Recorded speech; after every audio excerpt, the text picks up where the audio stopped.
कभी नोटिस किया है, हम अक्सर लाइफ को एक्सट्रीम्स में देखते हैं, या तो डिसिप्लिन या फ्रीडम, या एम्बिशन या कंटेंटमेंट, या फ्यूचर या प्रेजेंट। जैसे हमें हमेशा एक साइड चूज करनी हो। लेकिन जितना डीपली हम लाइफ को ऑब्जर्व करते हैं, उतना ही लगता है कि नेचर और लाइफ एक को छोड़कर नहीं, दोनों को साथ लेकर चलती हैं। अगर हम किसी ट्री को देखें, उसकी ऊंचाई उसकी गहराई से जुड़ी होती है। उसकी ग्रोथ एक डायरेक्शन में नहीं होती, वो दोनों डायरेक्शंस में एक साथ होती है। शायद हमारी ग्रोथ भी ऐसे ही है। दूर तक देखना ज़रूरी है, क्योंकि डायरेक्शन के बिना एफर्ट बिखर जाता है। लेकिन लाइफ हमेशा इसी मोमेंट में अनफोल्ड होती है। फ्यूचर को हम सिर्फ इमेजिन कर सकते हैं, लेकिन एक्सपीरियंस हमेशा इसी मोमेंट का होता है। इंटरेस्टिंग बात यह है, यही पैटर्न हर मीनिंगफुल चीज़ में दिखाई देता है।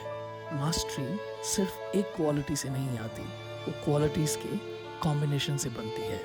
एक तरफ प्रैक्टिस की इंटेंसिटी चाहिए, दूसरी तरफ क्यूरियोसिटी जो हर बार कुछ नया देख सके। एक क्वालिटी स्किल बनाती है और दूसरी आर्ट, और जब दोनों मिलते हैं तब एक्सेलेंस पैदा होती है। रिलेशनशिप्स में भी स्ट्रेंथ और काइंडनेस दोनों साथ चलते हैं। लीडरशिप में कॉन्फिडेंस और ह्यूमिलिटी दोनों की ज़रूरत होती है। लाइफ बार बार हमें ये याद दिलाती है कि ऑपोजिट क्वालिटीज़ अक्सर ओपोनेंट्स नहीं होती, वो पार्टनर्स होती हैं। तो शायद रियल विजडम एक एक्सट्रीम चूज करने में नहीं है।